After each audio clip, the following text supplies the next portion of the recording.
BA third year personality development का practical file कैसे prepare करें। प्रिय विद्यार्थियों, ये आप लोगों के लिए एक मॉडल फ़ाइल है जिसकी सहायता से आप अपनी क्रिएटिविटी को और अपने पर्सनैलिटी डेवलपमेंट की फ़ाइल को बहुत अच्छे से बनाकर बहुत अच्छे मार्क्स प्राप्त कर सकते हैं। ये बीए थर्ड ईयर की छात्रा शीतल देवड़ा के द्वारा प्रोजेक्ट फ़ाइल प्रिपेयर की गई है और इसमें आप बहुत क्रिएटिवली उनके परफॉर्मेंस को जज कर पाएंगे और कम शब्दों में किस तरह बहुत ज़्यादा मटेरियल को प्रस्तुत किया जाता है ये आप इसमें देखेंगे। देखिएगा, project file personality development message इन्होंने दिया है कि हम सेव ट्री। यहाँ हम देखते हैं बड़े ही सुंदर तरीके से इन्होंने यहाँ पर इनका नेम, कॉलेज का नाम शासकीय जवाहरलाल नेहरू स्मृति सुजालपुर मंडी, इस तरह से इन्होंने दिया है। इसके बाद अब आप इनकी क्रिएटिविटी को देखिएगा। जैसे आप जाएंगे तो आपको इंडेक्स विषय सूची है, विषय सूची में आपको दिया गया है कि किस किस तरह से कौन कौन से आपके पास प्रैक्टिकल हैं। सबसे पहला जो आपका प्रैक्टिकल होगा वो है धनात्मक अभिवृत्ति विकसित करने के उपायों पर प्रतिवेदन, मीन्स पॉजिटिव एटीट्यूड कैसे डेवलप करें। दूसरा आपका जो प्रैक्टिकल है प्रॉब्लम सॉल्विंग के ऊपर रिपोर्ट राइटिंग है।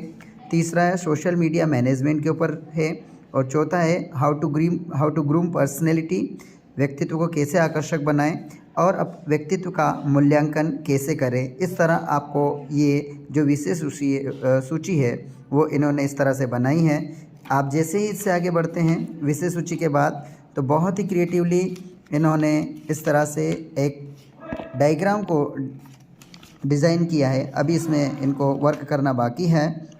साथ ही हम इधर देखेंगे, सबसे पहले इन्होंने जो सबसे पहला प्रैक्टिकल लिया है कि हम धनात्मक अभिवृत्ति विकसित करने के उपाय, मीन्स पॉजिटिव एटीट्यूड कैसे डेवलप किए जा सकते हैं। उसके लिए इन्होंने अलग अलग तरह से अलग अलग कलर में आपको इस तरह से इन्होंने अलग अलग पॉइंट को परिभाषित किया है। अपनी शब्दावली समायोजित करें, विचार करें कि दूसरे कैसा अनुभव करते हैं, सकारात्मक लोगों से बातचीत करें, समाधान खोजें, कृतज्ञता का अभ्यास करें, आत्मचिंतन में लगे, लक्ष्य विकसित करें, नई चीज़ें सीखें। इस तरह आप अपने पॉजिटिव एटीट्यूड को डेवलप कर सकते हैं। आप इस छात्रा की क्रिएटिविटी को देखिए। जैसे जैसे आप आगे बढ़ते जाएंगे आपको ऐसे कई सारे महत्वपूर्ण चीज़ें सीखने को मिलेगी जो आपकी क्वालिटी को एनहेंस करने के लिए बहुत ज़रूरी है। जैसे आप जाएंगे तो ये जो पॉइंट बताए थे उनके ऊपर इन्होंने बहुत डिटेल में डिस्क्रिप्शन दिया है। अपनी शब्दावली समायोजित करें, पहला पॉइंट था।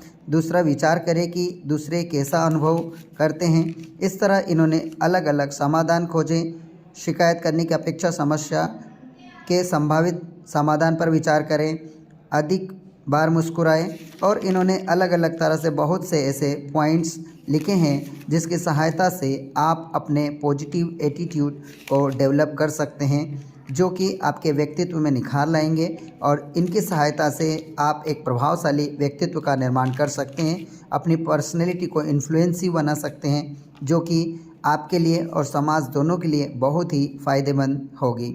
आगे हम जाते हैं तो दूसरा जो प्रैक्टिकल है वो है प्रॉब्लम सॉल्विंग के ऊपर, समस्या समाधान रणनीतियों पर प्रतिवेदन। देखिएगा बहुत अच्छे से समस्या समाधान क्या है इसके ऊपर इन्होंने लिखा है। एक फ्लावर बनाया है और इस तरह समस्या समाधान के बारे में इन्होंने डिस्क्राइब किया है उसको। आगे आप बढ़ेंगे तो बहुत ही सुंदर तरीके से इनकी क्रिएटिविटी को देखिएगा।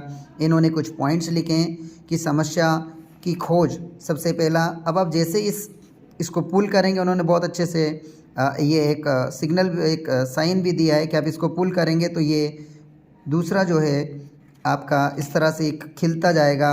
ये है समस्या से निपटने का निर्णय लेना। फिर है समस्याओं को पूरी तरह से समझने का प्रयास करना। फिर अगला जो है आपका इस तरह से उपलब्ध विकल्पों या समाधानों पर शोध करना और समस्या के समाधान के लिए कार्रवाई करना। इस तरह इसको आप यदि पुल करेंगे तो ये ऑटोमेटिकली खुलता जाएगा, वन बाय वन खुलते जाएंगे और जैसे ही आप इसको बैक करेंगे ये वापस इस तरह से एक बुक के फॉर्म में पूरा सेट हो जाता है। इन बच्ची की क्रिएटिविटी को देखेगा। साथ ही इन्होंने इसके बारे में पूरा डिस्क्रिप्शन दिया है और डिस्क्रिप्शन में इन्होंने ये बताया है कि किस तरह से आप समस्या को सुलझा सकते हैं, उसकी क्या क्या स्ट्रेटजी हो सकती है और इसकी परीक्षण की त्रुटि विधि का भी उन्होंने वर्णन किया है। जैसे आप आगे जाएंगे तो इसमें उन्होंने लिखा है समस्या समाधान में कौन कौन सी बाधाएं हो सकती है। जैसे आप जाएंगे, इन्होंने बलून का एक ग्रुप बनाया है और उसमें उन समस्याओं के समाधान में आने वाले बैरियर्स के बारे में डिस्कस किया है। अब आप इस पेज पर जाएंगे तो समस्या समाधान की मानसिक प्रक्रियाएं हैं। इन्होंने बहुत ही सुंदर तरीके से अवधारणात्मक रूप से समस्या को पहचानना। सबसे पहले हम समस्या को पहचानेंगे, फिर समस्या को स्मृति में प्रस्तुत करना कि क्या समस्या थी, उसके बारे में थोड़ा सा मनन करना। समस्या पर लागू होने वाली प्रासंगिक जानकारी पर विचार करना, क्या क्या उस समस्या का सॉल्यूशन हो सकता है, क्या क्या जानकारी आप कलेक्ट करेंगे। और समस्या के विभिन्न पहलुओं की पहचान करना कि आखिर क्या समस्या है और उसके क्या क्या पॉइंट हैं। आगे आप थर्ड प्रैक्टिकल पर जाएंगे, सोशल मीडिया प्रबंधन पर प्रतिवेदन। आप जानते हैं सोशल मीडिया आज एक सुविधा के साथ साथ एक बहुत बड़ी समस्या का भी रूप ले चुका है और इससे एक बच्चे से लेके एक बुजुर्ग तक हर व्यक्ति इससे प्रभावित हो रहा है, जिसके कारण हमारे हेल्थ के ऊपर कई सारे साइड इफ़ेक्ट्स हो रहे हैं। उसी को सोशल मीडिया को कैसे मैनेज करें। सोशल मीडिया के बहुत सारे बेनिफिट्स भी हैं, लेकिन आज बेनिफिट कहीं ना कहीं ऐसा तो नहीं कि एक वर्ष फॉर्म में हमारे सामने बन रहा है। तो सोशल मीडिया के उद्देश्य ये यहाँ पर इन्होंने अलग अलग लिखे हैं। अवधि विशिष्ट लक्ष्य, कितनी अवधि के लिए आप चलाएंगे। फिर मैट्रिक्स और केपीआई है, अलग अलग श्रोता अंतर्दृष्टि, सामग्री विश्लेषण, मंच प्रदर्शन और प्रतियोगी विश्लेषण। इस तरह एनालिसिस करने के लिए इन्होंने एक ट्री के माध्यम से इस चीज़ को बताया है। फिर इन्होंने छोटे छोटे से मतलब छोटा रूप में लिखकर इन्हीं को बहुत अच्छे से डिस्क्राइब किया है। निर्धारित करें कि यह सोशल मीडिया रिपोर्ट किसके लिए हैं। अलग अलग इन्होंने पॉइंट्स बताए हैं जिसकी सहायता से स्पष्ट लक्ष्य और उद्देश्य निर्धारित करें। अलग अलग इन्होंने सारे पॉइंट्स को इस तरह से डिस्क्राइब किया है। तो इस छात्रा की क्रिएटिविटी को देखिए। आप आगे जाएंगे तो उन्होंने अपने डेटा की तुलना पिछली अवधियों से करें, दर्शकों की सूचना साझा करें और प्रतिस्पर्धा विश्लेषण प्रदान करें। इस तरह इन्होंने सोशल मीडिया प्रबंधन के बारे में डिस्कस किया है। हम चौथे पॉइंट पे जाते हैं, व्यक्तित्व को आकर्षक बनाने के तरीकों पर लेख। ये लिखा है how to groom your personality. इन्होंने एक बहुत शानदार ये एक डिज़ाइन करके सेल्फ ग्रूमिंग का महत्व इसमें समझाया। इसके ऊपर इन्होंने सेल्फ ग्रूमिंग क्या उसके बारे में डिटेल में उसकी परिभाषा लिखी है।